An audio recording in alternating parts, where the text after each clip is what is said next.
स्टिल्ट+4 का finally update आ चुका है। गवर्नमेंट अपना डिसीजन ले चुकी है। 23 फरवरी 2023 को जब स्टिल्ट+4 बैन हुआ था तो बहुत सारे सवाल उठे थे कि क्या फोर्थ फ्लोर की कंस्ट्रक्शन हो पाएगी या नहीं हो पाएगी, क्या आगे आने वाले समय में दीनदयाल के लाइसेंस आएंगे नहीं आएंगे, और दूसरा था जिनके पास लाइसेंस नहीं है वो स्टिल्ट+3 पे कभी फोर्थ फ्लोर की कंस्ट्रक्शन कर पाएंगे, और अगर कर पाएंगे तो क्या क्या कंडीशंस हैं, पूरी डिटेलिंग में बताऊंगा इसके बारे में।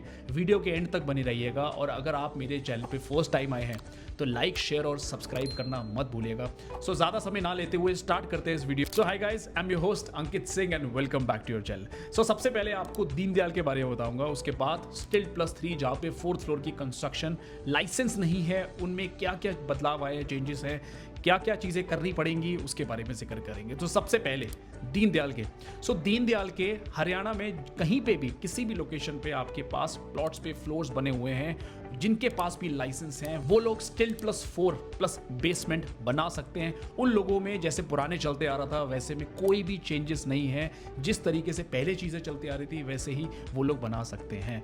बट आपको एक अच्छी न्यूज़ बता देता हूं, बहुत कम लोगों को पता है, बहुत सारे बिल्डर्स आज भी हैं जो 23 फरवरी के न्यूज़ के बाद जिनके पास भी दीनदयाल के प्लॉट्स हैं वो होल्ड करके बैठे थे just to get the decision जो गवर्नमेंट से आएगा, उसके बाद डिसाइड करेंगे कि फ्लोर्स बनाएंगे या नहीं, क्योंकि आज सबसे ज़्यादा मुनाफा बिल्डर को आता है फ्लोर बनाने में rather than selling the plots. तो फ्लोर्स पे चौथे फ्लोर की कंस्ट्रक्शन क्योंकि ऑलरेडी ओके हो चुकी है, प्रोसीड हो चुका है, उस बेसिस पे अब आपको फ्लोर्स बहुत जल्दी दिखने को मिल सकते हैं। ऐसे काफ़ी डेवलपर्स हैं, उस पर पूरी की पूरी वीडियो बनाने वाला हूं। और दूसरा, मेरा ये कम्युनिटी ग्रुप है जिसमें आप ज्वाइन होके कोई भी इन फ्यूचर जिस डेवलपर का भी दीनदयाल के फ्लोर्स पे कोई नए लॉन्चेस आते हैं, क्योंकि आज बहुत सारे व्यूअर्स हैं, आप जैसे कस्टमर्स हैं जो 1.5 करोड़, 2 करोड़, 2.5 करोड़ की टिकट साइज में आज भी न्यू लॉन्चिंग प्रोजेक्ट देख रहे हैं, बट सुनने को भी नहीं मिलता, क्योंकि जैसे ही दीनदयाल के नए लाइसेंस बैन कर दिए हैं तो सिर्फ आपको high rise ultra luxury property वो भी 3 से 4 करोड़ के टिकट साइज में सुनने को मिलते हैं। यही रीजन है then you end up buying the resale properties, क्योंकि आज जो प्लॉट्स होल्ड करके रखे थे उसमें लॉन्चेस आ सकते हैं, क्योंकि पुराने दीनदयाल लाइसेंस है वहां पे आपको चीज़ों के लिए अपडेटेड रहने के लिए आप मेरे कम्युनिटी ग्रुप में ज्वाइन करिए और मेरी टीम से कनेक्ट कर सकते हैं। मैं ऑलरेडी डिस्क्रिप्शन और कमेंट बॉक्स पे लिंक शेयर कर चुका हूं। अब दूसरी बात कर लेते हैं स्टिल्ट+4 जो दीनदयाल के अलावा जिनके स्टिल्ट+3 बने हुए हैं, पुराने सेक्टर्स है, न्यू है, ओल्ड है, जहां पे 10 मीटर से ज़्यादा की विड्थ है रोड की, वहां पे क्या क्या चीज़ें हैं जो लागू करी जाएंगी, क्या क्या चीज़ें हैं जिसके बारे में आपको ध्यान रखना पड़ेगा अगर आप फोर्थ फ्लोर की कंस्ट्रक्शन करना चाहते हैं। तो क्या सबसे बड़ा सवाल था कि क्या वही लोग फोर्थ फ्लोर बना पाएंगे जिनके पास सिर्फ लाइसेंस फोर्थ फ्लोर का होगा। जिन बिल्डर्स ने स्टिल्ट+3 बना रखा है उन लोगों के लिए 10 मीटर से ज़्यादा की विड्थ होनी चाहिए। उसमें कुछ चीज़ें चेंजेस बता देता हूँ। तो कंडीशन क्या है वो समझ लेते हैं। सो एडजॉइनिंग नेबर से आपको एनओसी लेना पड़ेगा। इसका क्या मतलब हुआ, अगर आपके साथ में आप अगर प्लॉट पे कंस्ट्रक्शन कर रहे हैं तो आपको अपने नेबर से, जिसके साथ अब आपको फ्रेंडशिप, आपको रिलेशंस बहुत अच्छे स्ट्रॉन्ग करने पड़ेंगे, आपको एनओसी मिलेगी तभी आप चौथे फ्लोर की कंस्ट्रक्शन कर सकते हैं। या अगर आप ऑलरेडी बना चुके हैं और आप फोर्थ फ्लोर बना रहे हैं तब आपको एनओसी चाहिए। नहीं तो अगर आप प्लॉट पे कंस्ट्रक्शन कर रहे हैं तब अगर आपको एनओसी नहीं भी मिलती, कुछ नहीं करना, आपको 1.8 मीटर एडजॉइनिंग स्पेस छोड़ना पड़ेगा, तब आप फोर्थ फ्लोर की कंस्ट्रक्शन कर सकते हैं।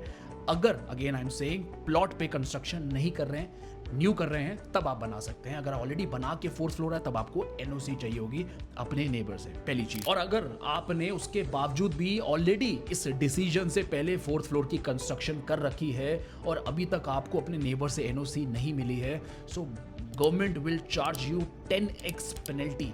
तो जितने कंस्ट्रक्शन कॉस्ट होगी उसका 10 गुना ज़्यादा आपको पेनल्टी पे करनी पड़ेगी इलीगल से लीगल पे आपको ट्रांसफ़र करने के लिए, if you have already constructed your fourth floor. तो ये चीज़ आपको समझना ज़रूरी है, स्पेशली फॉर दोस्त जिनका 10 मीटर से ऊपर का स्टिल्ट+3 में ऑलरेडी फ्लोर्स बने हुए हैं, जिनको फोर्थ फ्लोर बनाना है। So last not the least, third बता देता हूँ बेसमेंट के बारे में। अगर आपके पास पुराना लाइसेंस है तो आप कंस्ट्रक्ट कर सकते हैं, कोई भी दिक्कत नहीं आएगी if you want to construct a basement. अगर नया बेसमेंट बनाना चाहते हैं तो टर्म्स एंड कंडीशंस लगेंगी, जिसमें से एक जो आपका टर्म्स है वो ये है कि 250 स्क्वायर यार्ड से बड़ा आपका प्लॉट साइज होना चाहिए और 10 मीटर से ज़्यादा बड़ी रोड होनी चाहिए। अगर ये दो चीज़ें हैं तो आप बेसमेंट बना सकते हैं। तो ये 3 से 4 चीज़ें हैं जो अभी कुछ चेंजेस गवर्नमेंट की तरफ से आए हैं, कुछ रिस्ट्रिक्शंस और कुछ चीज़ें जो आपको फॉलो करनी पड़ेगी अगर दीनदयाल या अगर आपकी दीनदयाल नहीं है, दोनों चीज़ों के अंदर। बट अगेन गुड न्यूज़ बहुत, ऑल दी बायर्स जिनका दीनदयाल है जो पुराना चलता आ रहा था वैसे ही रहेगा, उसमें कोई चेंजेस नहीं होंगे। जो G+3 है उसमें आपको मैं ऑलरेडी बता चुका हूँ। सो ये था अपडेट आज का। अगर आपको कोई भी इन्वेंट्री दीनदयाल के अंदर भी चाहिए हो, 4th फ्लोर की कंस्ट्रक्शन के लिए अगर आपने अपना डिसीजन थोड़ा सा पोस्टपोन करा हो, तो आपके लिए बहुत अच्छी न्यूज़ हो सकती है। हमारे पास कुछ इन्वेंट्रीज़ हैं जो मैं आपको रीसेल में भी दे सकता हूँ, कुछ इन्वेंट्रीज़ हैं जो नए लॉन्चेस के अंदर भी आपको अपडेटेड रहने के लिए कनेक्ट कर सकते हैं आप मेरी टीम से। So this is the video to educate कि क्या क्या चीज़ें आज मार्केट के अंदर नई आ रही हैं जिससे आप आगे आने वाले समय में अपना डिसीजन उस हिसाब से ले सकते हैं। सो कैसी लगी वीडियो, लाइक शेयर और सब्सक्राइब करके ज़रूर बताइएगा और बेल आइकन ज़रूर मत दबाना मत भूलिएगा, क्योंकि नई वीडियो बहुत अच्छी आपके लिए इसी तरीके की चीज़ें जो न्यू लॉन्चिंग मैंने बताया, कौन से डेवलपर्स हैं जो अब जिनके पास प्लॉट हैं दीनदयाल के, अब फ्लोर्स लेके आ सकते हैं और 100% फ्लोर लेके आएंगे, वो कौन से हैं उस पर जिक्र करेंगे। सो धन्यवाद।